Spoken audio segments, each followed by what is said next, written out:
Hello dear students, कैसे हैं आप लोग। उम्मीद है आप लोग ठीक होंगे। हम लोग पिछले 2 लेक्चर में देखो न्यूली एडेड जो लेक्चर दिया जा रहा है उसको निश्चित रूप से देखना, क्योंकि उसमें तुम देखते होगे कुछ कंटेंट में भी चेंजिंग किया गया है। जैसे लेक्चर 2 में देखो तो इलेक्ट्रोस्कोप्स, क्वार्क्स वगैरह इस सब से रिलेटेड कंसेप्ट और बहुत बेटर वे में दिया जा रहा है। हम इसलिए ये काम को कर रहे हैं कि तुम लोग जो नोट्स बनाओ तो एकदम स्टेप वाइज हो, एनसीईआरटी बुक को फॉलो करते हुए हो और फुल कंटेंट हो। तो ये जो भी डाला जा रहा है देखो दोबारा मेहनत किया जा रहा है इसलिए कि तुम्हारे पास एक बेहतर क्वालिटी का भी वीडियो मिले, बेहतर कंटेंट का भी वीडियो मिले। तुम लोगों के कोऑपरेशन की उसमें ज़रूरत है ना। तो मन लगा करके पढ़ो। आगे जो आज हम सिखाने वाले हैं तुमको वो है कूलम्ब्स लॉ। देखो कूलम्ब्स लॉ क्या है, पढ़े हो। 2 सेम नेचर का चार्ज होगा यानी लाइक चार्ज होगा, दोनों अगर पॉजिटिव होगा तो एक दूसरे को क्या करेगा, रिपेल करेगा। अगर एक प्लस और एक माइनस होगा तो अट्रैक्ट करेगा। अब जो है उस फोर्स का वैल्यू क्या होगा, यही तो कूलम्ब्स लॉ बतलाता है। तो देखो सपोज करो Q1 और Q2 2 चार्ज पार्टिकल, सपोज करो दोनों पॉजिटिवली चार्ज्ड। तो ठीक है, Q1 जो है Q2 को इधर रिपेल करेगा और Q2 Q1 को इधर रिपेल करेगा। सही बात तो ये है कि न्यूटन्स थर्ड लॉ के अनुसार Q1 Q2 पे जितना फोर्स लगाएगा Q2 भी Q1 पे उतना ही फोर्स लगाएगा। यानी अगर इस फोर्स को हम F21 बोलें, F21 मतलब समझो कि 1 जो 2 पर फोर्स लगाया, और इस फोर्स को अगर हम F12 बोलें यानी जो 1 पर फोर्स लगा 2 के कारण, तो ये दोनों फोर्स का डायरेक्शन भले एक दूसरे के अपोजिट हो लेकिन दोनों का मैग्नीट्यूड सेम होगा। देखो अगर बीच का गैप R है, ठीक ना, तो तुम ये बोल सकते हो कि 1 जो 2 पर फोर्स लगाया उसका मैग्नीट्यूड, या 2 जो 1 पे फोर्स लगाया उसका मैग्नीट्यूड अगर F है, कारण के दोनों तो इक्वल फोर्स ही लगाएगा, तब उस केस में ये बोला जा सकता है कि F जो है वो डायरेक्टली प्रोपोर्शनल है Q1 इंटू Q2 के। देखो हम लोग यहाँ मॉड भी लगा सकते हैं, मतलब कि हम लोग जो बात कर रहे हैं वो मैग्नीट्यूड ऑफ फोर्स का बात कर रहे हैं। अब यही प्लस और ये माइनस होता तो फोर्स का मैग्नीट्यूड वही रहेगा, बस फोर्स अट्रैक्शन का हो जाएगा, ठीक ना। तो हम लोग जो है इसको प्रॉपर वे में लिखने के लिए कि हर बार ये पॉजिटिव लिखना है इसलिए मॉड लगा दिए। तो देखो कूलम्ब्स लॉ ये कहता है कि 2 चार्ज पार्टिकल के बीच जो फोर्स लगेगा, चाहे वो अट्रैक्शन का फोर्स हो या रिपल्सन का फोर्स हो, that is directly proportional to Q1 into Q2 and inversely proportional to R²। देखो ये जो प्रोपोर्शनलिटी साइन है इसको हटा करके हम लोग K लिखते हैं, ठीक ना। K जो है K is a constant which is called, देखो इस कांस्टेंट का हम लोग नाम देते हैं इलेक्ट्रोस्टैटिक कांस्टेंट, ठीक ना। इलेक्ट्रोस्टैटिक कांस्टेंट या कूलम्ब्स कांस्टेंट भी बोल सकते हो, कूलम्ब्स कांस्टेंट। और एक बात जानना कि अगर 2 चार्ज है Q1 और Q2, उस दोनों चार्ज को तुम अगर वैक्यूम में रख करके r डिस्टेंस पर फोर्स देख रहे हो, उसी चार्ज को अगर वाटर में लेकर के चले जाओ तब हम लोग क्या देखते हैं कि वो फोर्स बदल जाता है। अब ये फोर्स क्यों बदलता है, तो जैसे मान लो वाटर के बीच में अगर 2 चार्ज को रखोगे तो ये आगे तुम जानोगे कि जो वाटर मॉलिक्यूल है उसमें जो डाइपोल्स वगैरह होता है, उसमें पोलराइजेशन, तो वो सब बात को अभी नहीं करो। अभी हम लोग जो है ना सिंपल वे में जाने कि जैसे ही अगर दो चार्ज पार्टिकल को मान लो तुम वैक्यूम में रखे हुए हो r डिस्टेंस पर, और उसके बीच जो है ना सपोज करो फोर्स लग रहा है 800 न्यूटन मान लो, और अब इसको वाटर में ला दो तो देखोगे कि फोर्स जो है अचानक घट के 10 न्यूटन हो गया। तो इसका मतलब हम Q1 को बदले नहीं, Q2 को बदले नहीं, R को बदले नहीं, केवल क्या किए वैक्यूम से कहाँ लेकर चले आए, वाटर में। ठीक ना, वैक्यूम और एयर ये दोनों में फोर्स जो है ना वो अप्रॉक्सीमेटली इक्वल ही होता है, थोड़ा फर्क होता है लेकिन हम लोग दोनों को सेम मान के चलते हैं। इसलिए ऐसा भी बोल सकते हो एयर में फोर्स देखे फिर वाटर में फोर्स देखे तो क्या देखे कि फोर्स जो है वो 80 टाइम्स से घट गया वाटर में जाते ही। तो सोचो ना Q1 बदला ना Q2 बदला ना R बदला, तो K बदल गया होगा ना। तो इसीलिए बोलेंगे कि ये जो कांस्टेंट है इट डिपेंड्स ऑन मीडियम। ठीक ना, अलग अलग मीडियम के लिए इस कांस्टेंट का वैल्यू अलग अलग होता है। अगर आप पूछा जाए कि K का जो वैल्यू है कैसे निकालें, तो देखो निकालने का बहुत सिंपल मेथड है। अगर तुम ये भी 1 कूलम चार्ज लो, ये भी 1 कूलम लो और बीच का गैप 1 मीटर लो, तो अगर ये 1 और ये 1 तो बतलाओ तो ये तीनों 1 हो जाएगा, तो ये पूरा टर्म 1 हो गया। तो K किसके इक्वल हो गया, F के। यानी कि तुम बोल सकते हो कि जब दो यूनिट चार्ज को when 2 unit charges are separated by unit distance, then electric force between them, इन दोनों के बीच जो फोर्स होगा electric force between them is equal to, electric force between them is equal to electrostatic constant K, electrostatic constant K. तो इतना तो समझ गया कि K का वैल्यू कोई भी मीडियम के लिए हम निकाल सकते हैं। कैसे निकालें, कोई तुमसे पूछा वाटर के लिए K कैसे निकालोगे, तो 1 कूलम के 2 चार्ज लेंगे वाटर में रख देंगे, कितना दूरी पर, 1 मीटर पे, और जो फोर्स लगेगा वही वाटर का क्या हो जाएगा, इलेक्ट्रोस्टैटिक कांस्टेंट। लेकिन देखो इसी कांस्टेंट को एक दूसरे कांस्टेंट के टर्म में लिखा जाता है, बोलेंगे क्या, K is further written as, K को हम लोग आगे लिख देते हैं 1/4 पाई। देखो एक सिंबल है इस तरह से, बहुत सा बच्चा जो है ना वो बोर्ड से समझ नहीं पाता तो समझता है कि कैपिटल ई लिख दें। देखो ई नहीं लिखना, ऐसे नहीं लिखना, ऐसे लिखना, हल्का कर्व कर देना और ऐसे एरो दे देना। ठीक ना, इस तरह से दे देना। देखो इसको पढ़ते हैं एप्सिलॉन नॉट, 0 लिखे हुए हैं ना तो इसको नॉट पढ़ते हैं, एप्सिलॉन नॉट या एप्सिलॉन 0 बोल सकते हो। K को हम लोग ये लिखे, लेकिन याद रखना K को लिखा जाता है ये वैक्यूम के लिए, स्पेशली किस मीडियम के लिए इसको लिखते हैं, वैक्यूम के लिए लिखते हैं। तो कोई पूछे कि भाई ये एप्सिलॉन नॉट क्या है, तो देखो इतना समझ रहे हो ना कि अगर K मालूम रहेगा तो एप्सिलॉन नॉट मालूम रहेगा कि नहीं, बोलो। एप्सिलॉन नॉट को तुम 1/4 पाई K बोल सकते हो। तो तुम जब कोई भी मीडियम का K निकालना सीख गया तो क्या एप्सिलॉन नॉट नहीं निकाल सकते हो। तो अगर तुमसे कोई पूछे कि एप्सिलॉन नॉट क्या है, तो बोलेंगे क्या कि जब K एक कांस्टेंट है तो जाहिर है एप्सिलॉन नॉट भी क्या है, एक कांस्टेंट है। लेकिन देखो ये किस मीडियम के लिए बात की है, वैक्यूम के लिए।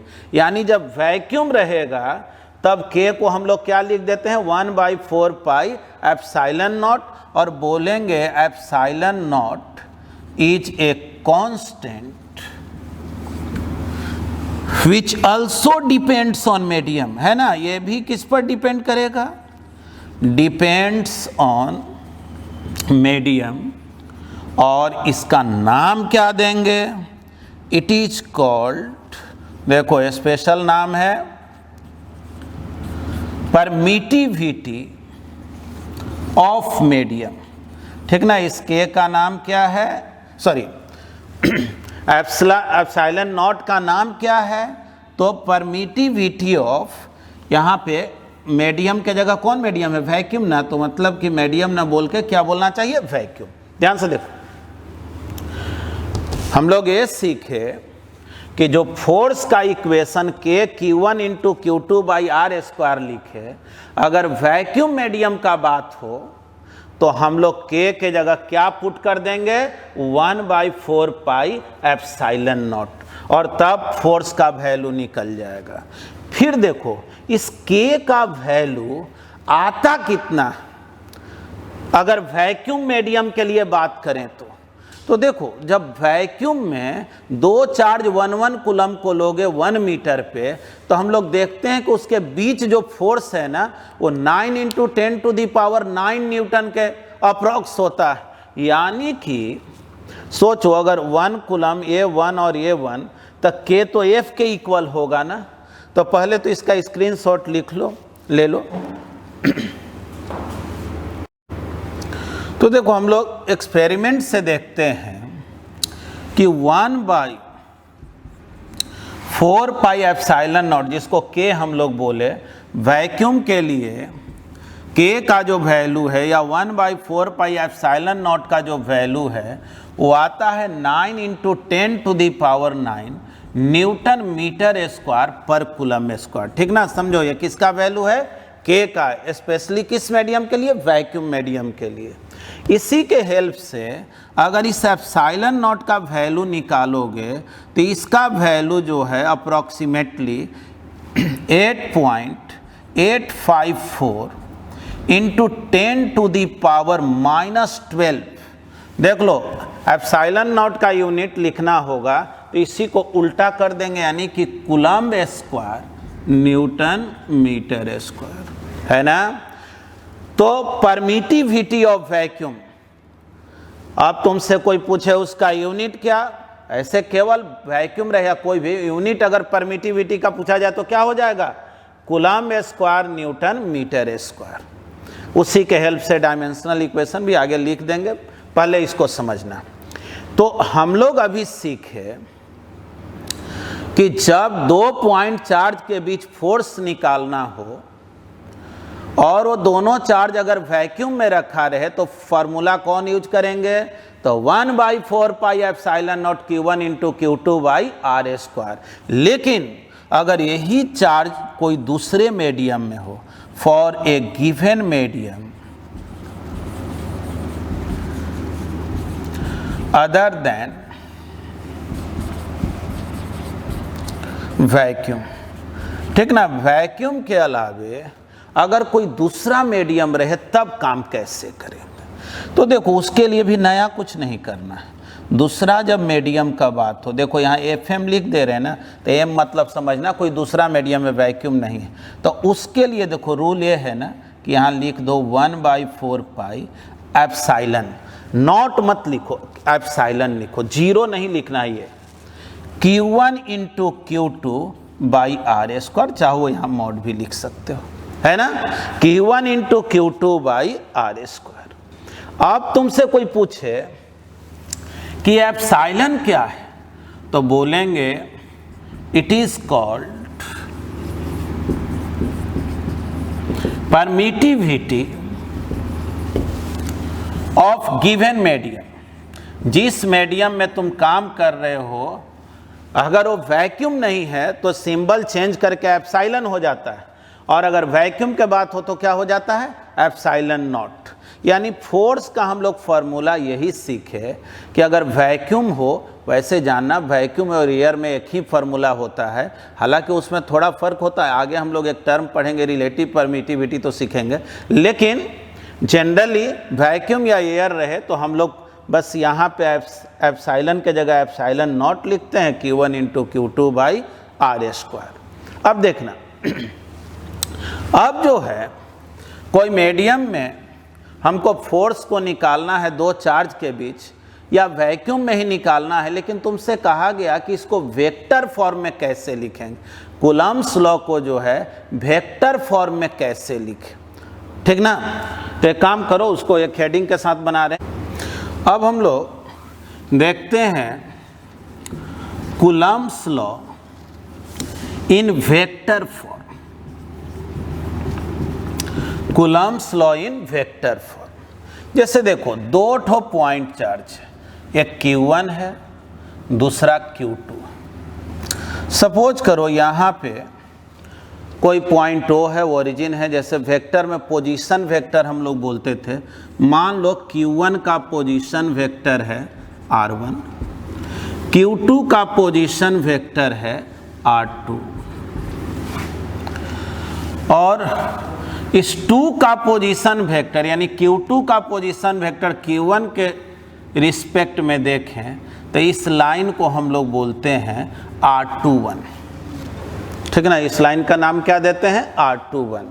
वैसे देखो वेक्टर में तुम पढ़े होगे कि अगर इस पॉइंट का पोजीशन वेक्टर मालूम है यानी इनिशियल का मालूम हो फाइनल, तो ये R2 माइनस R1 कर दोगे। ऐसे भी देखो ना, R1 में ऐड किए R21 को तो मिला कौन, R2, यानी कि ये जो R21 है ना वास्तव में R2 माइनस R1 के इक्वल है, ठीक ना। ये कितने के इक्वल है, R2 माइनस R1। और तुमसे कोई पूछे ना कि R21 का डायरेक्शन किधर है, तो जाहिर है डायरेक्शन इधर है, एरो इधर दिया।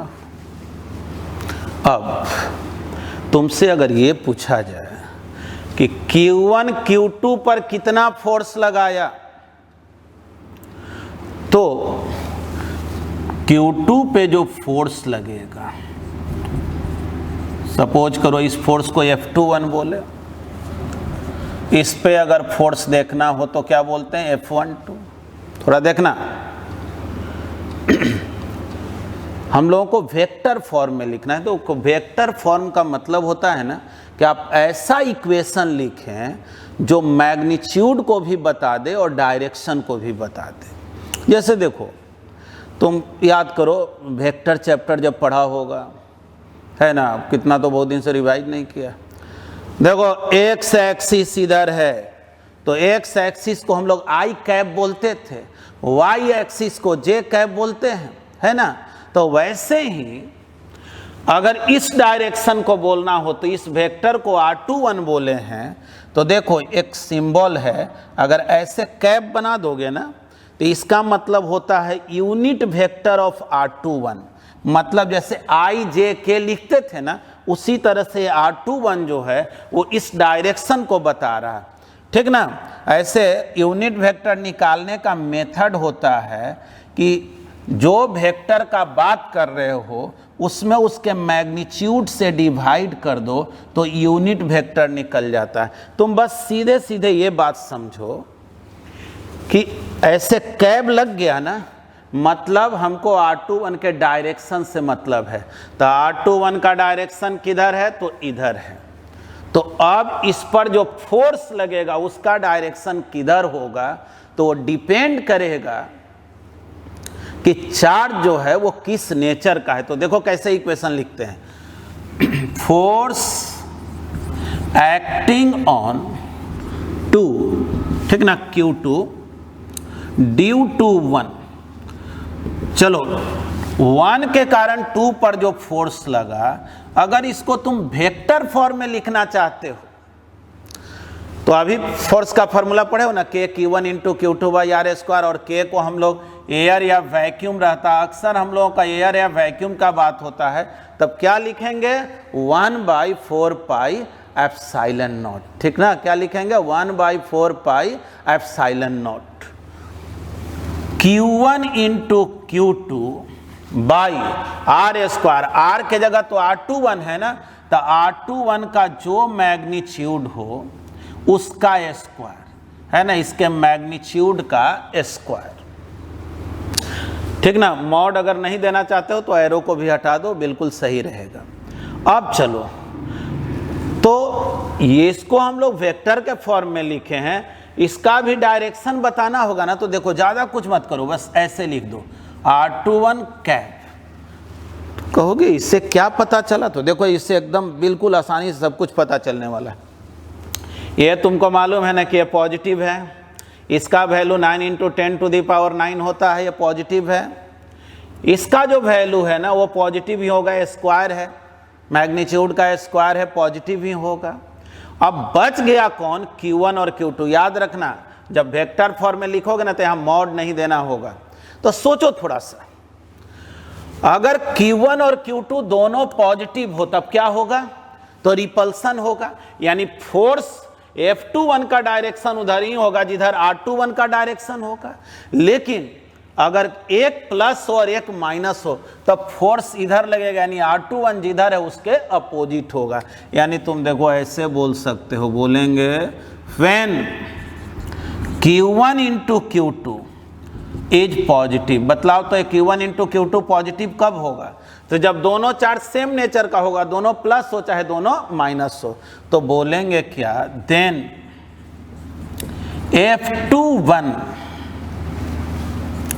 is directed along R21। ठीक ना, F21 का डायरेक्शन R21 के डायरेक्शन में होगा।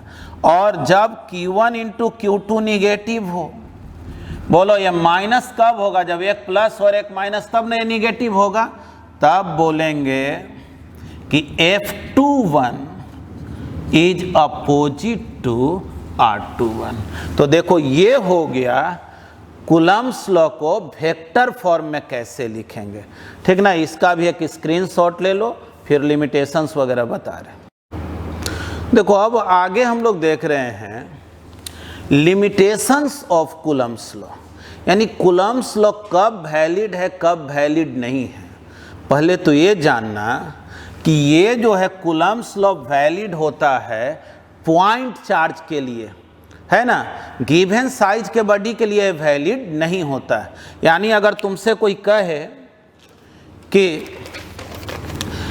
इस कॉपी पे हम चार्ज को डिस्ट्रीब्यूट कर दिए और इस पेन पे भी चार्ज को डिस्ट्रीब्यूट कर दिए, दोनों के बीच फोर्स क्या होगा, तो क्या हम लोग इसको कूलम्ब फार्मूला से निकाल सकते हैं, तो बोलेंगे कि नहीं, ये कूलम्ब फार्मूला से निकालना पॉसिबल नहीं है, क्योंकि कूलम्ब फोर्स जो है वैलिड होता है फिक्स चार्ज के लिए और पॉइंट चार्ज के लिए, है ना। पॉइंट चार्ज होना चाहिए और फिक्स चार्ज होना चाहिए।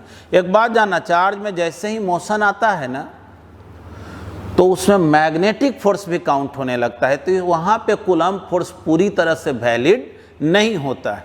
यानी कि बोलेंगे क्या, it is valid for fixed point charges. ठीक ना, क्या, फिक्स्ड पॉइंट चार्जेस। अगर तुमसे कोई कहे कि क्या स्फेरिकल बॉडी के लिए वैलिड होगा कि नहीं, तो बोलेंगे कि देखो अगर यूनिफॉर्मली चार्ज स्फीयर कोई हो, यूनिफॉर्मली चार्ज स्फीयर हो, मान लो इस पर Q1 चार्ज, इस पर Q2 चार्ज, प्लस हो या माइनस हो, दोनों के सेंटर के बीच का गैप अगर R है ना,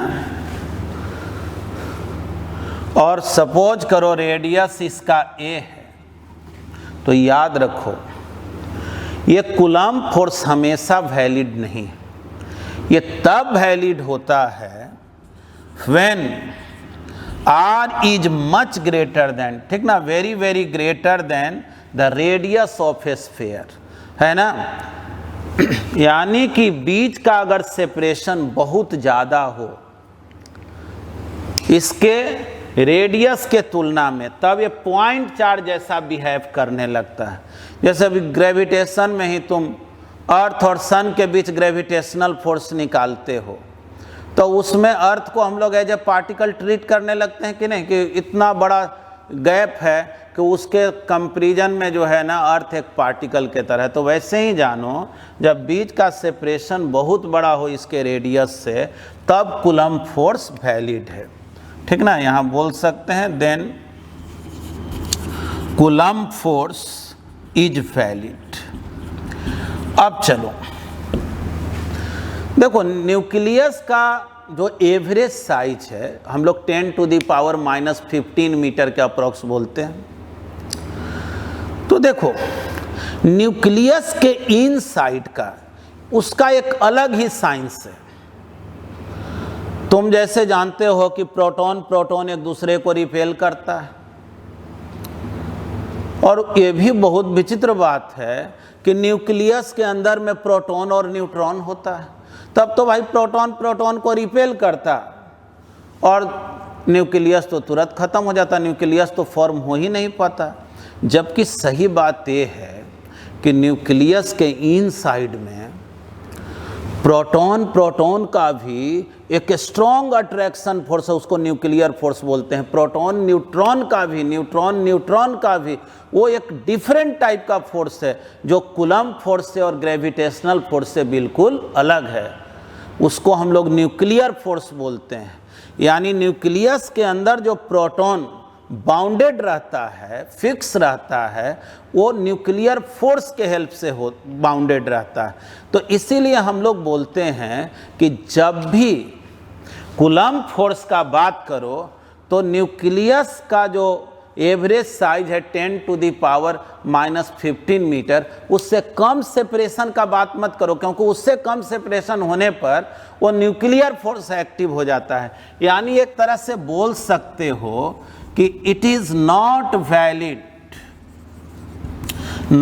वैलिड फॉर द सेपरेशन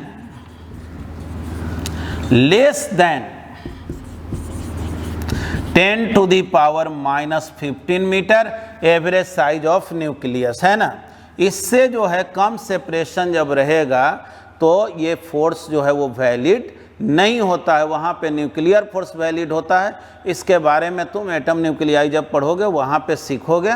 तो ये तो हम लोग इसके लिमिटेशंस को पढ़े। अब हम लोगों को आगे सीखना है कि कूलम्ब फोर्स का प्रॉपर्टीज़ क्या क्या है। तो पहले जो है इसको स्क्रीनशॉट ले लो एक। अब जो है ना कूलम्ब फोर्स के प्रॉपर्टीज़ को समझो। तो पहले तो ये जानना कि कूलम्ब फोर्स जो है अट्रैक्टिव और रिपल्सिव दोनों होता है, ठीक ना। It may be attractive and repulsive, दो तरह का होता है। इसके अलावा देखो सेकेंड प्रॉपर्टी जानना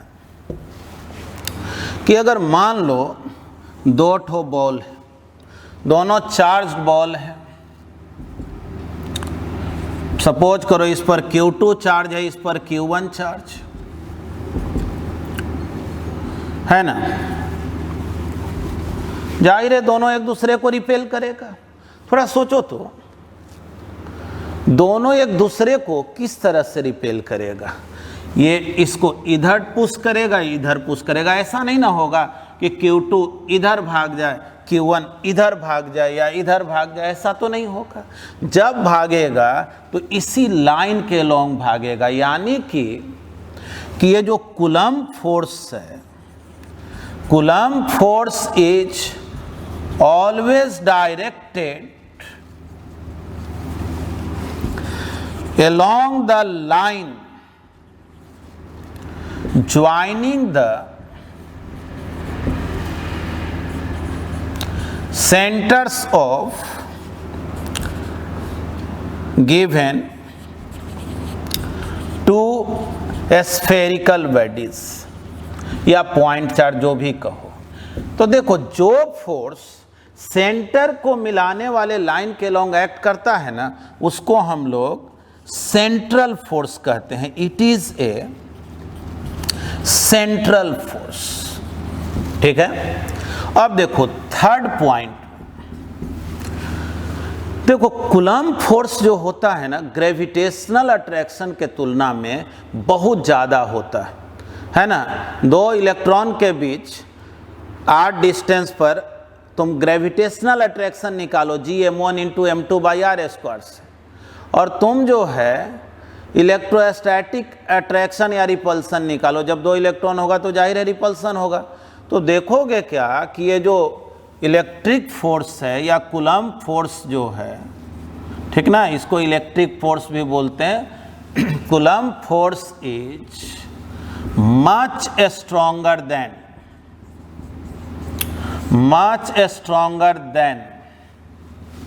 ग्रेविटेशनल फोर्स। वैसे जानना approximately 10 to the power 39 times larger होता है ना।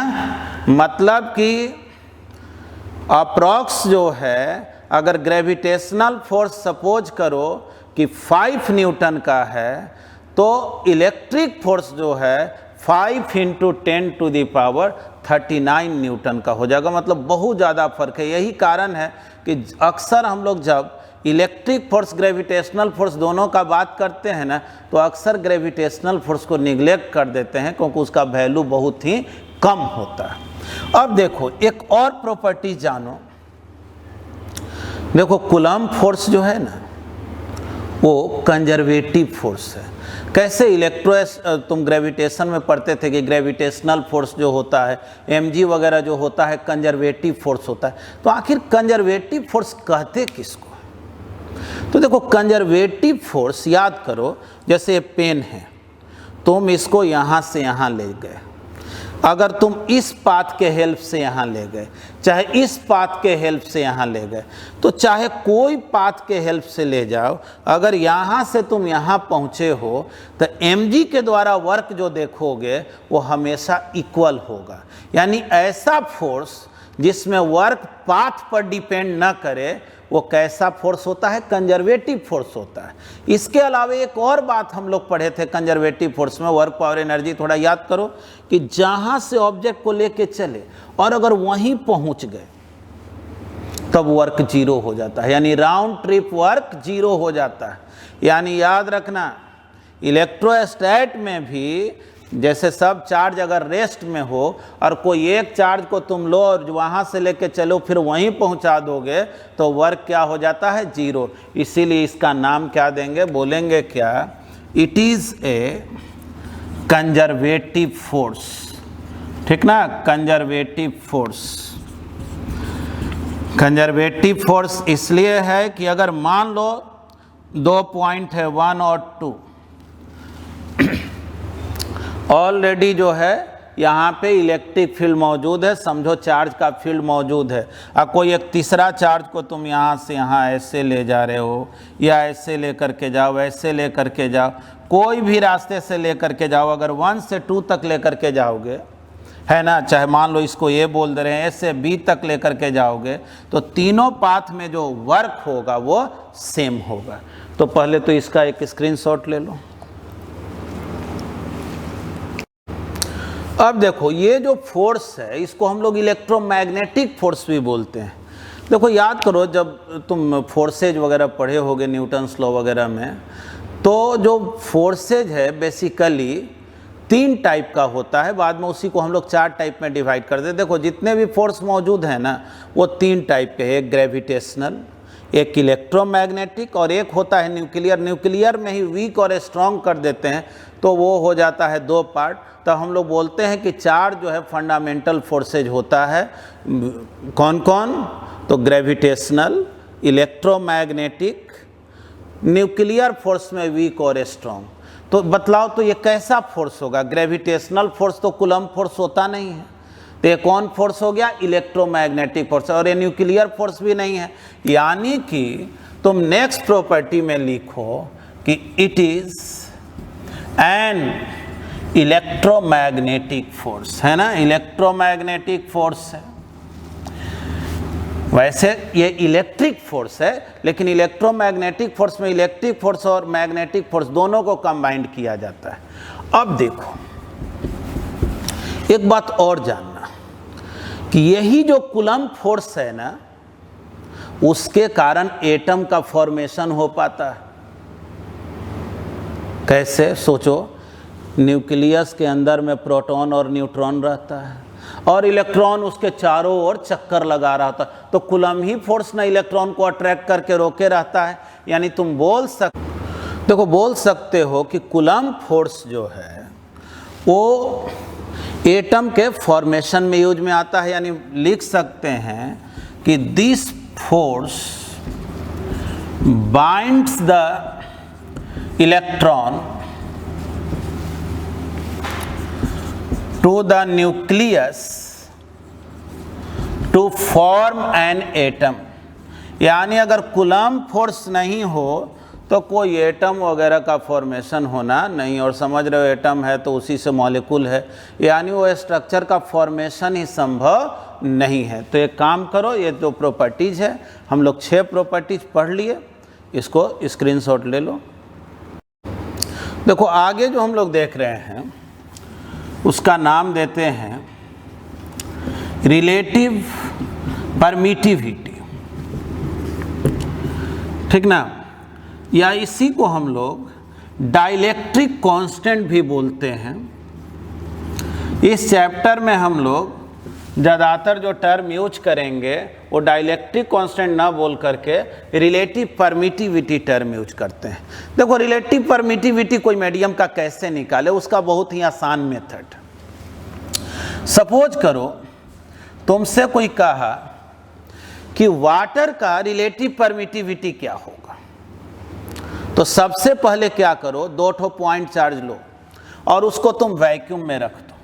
चलो 2 पॉइंट चार्ज लिए, कहाँ रख दिए, वैक्यूम में।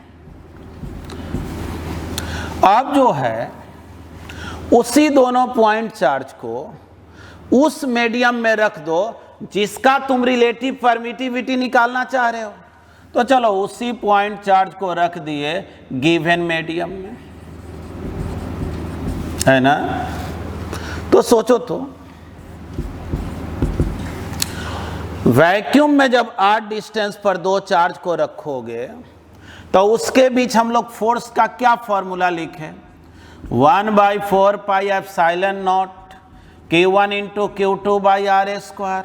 और कोई दूसरे मीडियम का बात करें तो क्या लिखे, 1/4 pi epsilon Q1 into Q2 by R square. मतलब कि फर्क केवल ये होता है, वैक्यूम में रहता है तो एप्सिलॉन नॉट लिखते हैं और कोई दूसरे मीडियम में तो एप्सिलॉन लिखते हैं, है ना। देख लो सब कुछ कैंसिल हो गया, आया क्या, तो आ गया epsilon divided by epsilon not. देखो जी, तो इसीलिए कोई बुक डायरेक्ट ऐसे भी डिफाइन कर देता है कि relative permittivity of any medium is equal to the permittivity of that medium divided by permittivity of vacuum. मतलब कि जैसे वाटर का परमिटिविटी क्या है देख लो, और वैक्यूम का क्या है, दोनों का रेशियो निकाल दो तो क्या निकल जाएगा, रिलेटिव परमिटिविटी। लेकिन अगर डिफिनीशन तुमसे पूछा जाए तो डिफिनीशन तुम्हारे लिए ऐसे बोलना सही होगा कि बोलेंगे कि relative permittivity is defined as the ratio of electric forces between 2 point charges when they are placed in vacuum and when they are placed in a given medium। इन दोनों का रेशियो निकाल दो। अब एक चीज सोचो, जब दोनों फोर्स का रेशियो है या दोनों परमिटिविटी का रेशियो है तो इसका कोई यूनिट डायमेंशन होगा क्या, तो बोलेंगे it is unitless and dimensionless. इसका यूनिट डायमेंशन नहीं होगा, ये समझ लेना। अब जो है इसका वैल्यू क्या होगा और इसका यूज क्या है, तो वैसे तुम जानो एक्सपेरिमेंटली हम लोग देखते हैं तो एप्सिलॉन आर यानी रिलेटिव परमिटिविटी का वैल्यू 1.0006 ये होता है एयर के लिए, ठीक ना। चलो ऊपर ही लिख दे रहे हैं, अगर एयर का बात करें तो फॉर एयर, इसी को हम लोग अप्रॉक्सीमेटली 1 लिख देते हैं। तो देखो जब एप्सिलॉन आर 1 हो जाएगा तो इन दोनों में कोई फर्क नहीं ना रहेगा, ये दोनों इक्वल हो गया ना। इसीलिए हम लोग जब एयर का बात करते हैं या वैक्यूम का बात करते हैं तो हम लोग एप्सिलॉन नॉट ही यूज करते हैं, क्योंकि एप्सिलॉन आर का रिलेटिव परमिटिविटी का वैल्यू कितना है, 1 है। वाटर के लिए अगर रिलेटिव परमिटिविटी देखोगे तो इसका वैल्यू अप्रॉक्सीमेटली 80 के अप्रॉक्स होता है, ठीक ना। ये अप्रॉक्स वैल्यू लिख रहे हैं। अगर तुम बात करोगे मेटल के लिए तो ये जो है इन्फिनिटी लिया जाता है, कंडक्टर के लिए, मेटल के लिए इन्फिनिटी लेते हैं। अब इसका यूज कहाँ है, आखिर ये सब पढ़ते काहे के लिए? तो देखो इसको समझना, जैसे इसके हेल्प से तुम चाहोगे तो epsilon is equal to epsilon naught into epsilon R लिख सकते हो कि नहीं? तो तुमसे पूछा जाए कि फोर्स का इक्वेशन, कूलम्ब फोर्स जो है उसका equation, coulomb force in A given medium, अगर कोई गिवन मीडियम का बात हो, मतलब गिवन मीडियम मतलब समझ लो अदर देन वैक्यूम, अगर अदर देन वैक्यूम बात हो तो अभी ना तुमको कुछ देर पहले सिखाए थे कि फोर्स ऐसे लिखा जाता है 1/4 pi epsilon Q1 into Q2 by R square. ठीक ना, ये बात जो है ना तुमको नोट में सिखा रहे हैं कि ये इसका यूज कहाँ आता है। आगे प्रॉब्लम बनाएंगे ना तो इसका और प्रॉपर वे में यूज समझेंगे। देखो ये फार्मूला अभी तुम कुछ देर पहले सीखा था ना, लेकिन अभी तुम क्या सीखा कि एप्सिलॉन को क्या लिख सकते हो, epsilon naught into epsilon R, यानी कि जब कोई दूसरे मीडियम में, ठीक ना, यहाँ FM लिख दे रहे हैं, FM मतलब कोई दूसरा मीडियम का बात हो रहा है, वैक्यूम का बात नहीं हो, कोई दूसरे मीडियम में जब तुमको फोर्स निकालना हो तब क्या इक्वेशन लिखेंगे? तो 1/4 पाई, जहाँ एप्सिलॉन लिखा हुआ है वहाँ क्या लिख देंगे, epsilon naught into epsilon R. यानी ये फार्मूला कब वैलिड है? तो ये फार्मूला तब वैलिड है जब तुमसे पूछा जाए दो चार्ज के बीच का फोर्स जब मीडियम वैक्यूम ना होकर के कोई और हो। तो कोई कहे अच्छा एयर रहे तो अभी ना पढ़ा, एयर में तो एप्सिलॉन आर का वैल्यू 1 होता है, तो ये जब 1 हो जाएगा तब तो यही ना बच जाएगा, यानी वैक्यूम वाला ही फार्मूला बचेगा क्या? यानी याद रखना, जब वैक्यूम हो या एयर हो तब हमको फार्मूला क्या लिखना है, 1/4 pi epsilon naught Q1 into Q2 by R square. लेकिन वैक्यूम एयर के अलावे जब कोई दूसरे मीडियम का बात हो तब हम फार्मूला इस तरह से न लिख, इस तरह से लिखेंगे, और एप्सिलॉन आर तब 1 नहीं ना होगा, एप्सिलॉन आर का जो वैल्यू होगा उसके अकॉर्डिंग लिखेंगे। देखो इसी फार्मूला को तुम चाहो ऐसे लिख सकते हो, 1/4 pi epsilon naught Q1 into Q2 by R square divided by epsilon R. देखो तो वही बात लिखे कि अलग लिख दिया, तो बिल्कुल वही लिखे हैं। तो ये जो फोर्स है ये तो वैक्यूम में ना फोर्स है, बतलाओ तो। यानी देखो ये तुमको क्या सिखा दिया कि कोई अगर दो चार्ज पार्टिकल के बीच फोर्स निकालना हो ना, कोई भी गिवन मीडियम में, एयर और वैक्यूम को छोड़ करके, तो पहले तुम क्या करना, फोर्स वैक्यूम में निकाल लेना। क्या? फोर्स वैक्यूम में निकाल लेना और उसमें डिवाइड कर देना कितने से, एप्सिलॉन आर से। देखो बन गया कि नहीं? ठीक ना। अब हम लोग सीख चुके हैं कि दो चार्ज पार्टिकल के बीच का फोर्स, चाहे वो एयर हो, वैक्यूम हो, या वाटर हो, या कोई अदर मीडियम हो, तो कैसे निकालेंगे। वैक्यूम के लिए तो तुम्हारा ये परमानेंट फार्मूला है, और गिवन मीडियम के बात हो तो बस वैक्यूम वाला फार्मूला में डिवाइड किससे कर देना, एप्सिलॉन आर से। और एप्सिलॉन आर को हम लोग क्या बोलते हैं, तो relative permittivity of that medium. तो इसका एक स्क्रीनशॉट ले लो, बस एक इक्वेशन और सिखा दे रहे हैं स्पेशल केस का। चलो इसको लिखो। देखो ये बात तो तुम सीख गया कि अगर बीच के मीडियम को चेंज कर दिया जाए, मान लो एयर ना होके वाटर हो जाए, और तब तुम दो पार्टिकल के बीच फोर्स निकालते हो, यानी वाटर में फोर्स निकालें, तो फार्मूला को हम लोग कैसे लिखते हैं, 1/4 pi epsilon naught epsilon R Q1 into Q2 by R square. और वही वैक्यूम रहता है तो एप्सिलॉन आर न लिख के इसके जगह 1 हो जाता है। लेकिन अगर जो है मीडियम को पार्शियली चेंज किया जाए, ठीक ना, Q1 और Q2 के बीच का गैप आर है, और T थिकनेस में मीडियम को तुम चेंज कर दिए, अब तुमसे पूछा जाए फोर्स कितना होगा, तो देखो इसके लिए स्पेशल फार्मूला है 1/4 pi epsilon naught Q1 into Q2 R minus T जहाँ की इस स्लैब का थिकनेस है, इस मटेरियल का थिकनेस है, इस मटेरियल को डाइलेक्ट्रिक मटेरियल बोले हैं। तो देखो यही फॉर्मूला होता है। अगर यही सोच लो, अगर ये एयर होता या वैक्यूम होता तो ये 1 हो जाता, 1 अगर होता तो टी कट जाता, Q1 इंटू Q2/R² हो जाता। तो ठीक है, एक स्पेशल बात सीखा। देखो अब जो आगे बोल रहे हो ध्यान से सुनना। देखो ये सब तुमको हम रिपीट करके वीडियो इसलिए दे रहे हैं क्योंकि ये एकदम सीक्वेंस में है, किस बात के बाद किस बात को होना चाहिए था। तो इसको तुम प्रॉपरली अपने से भी नोट्स बना सकते हो, ऐसे हम लोग स्टडी मटेरियल तुमको भेज भी रहे हैं, उसके हेल्प से बना लो और एकदम ध्यान से पढ़ते रहो। जो भी लेक्चर दिया जा रहा है ना, भले उसको तुम फास्ट करके ही स्पीड बढ़ा लेना 1.5 करके ही, लेकिन उसको जो है तुम सुनो, ठीक ना, उसको देखो, उससे बहुत फ़ायदा होगा। चलो धन्यवाद।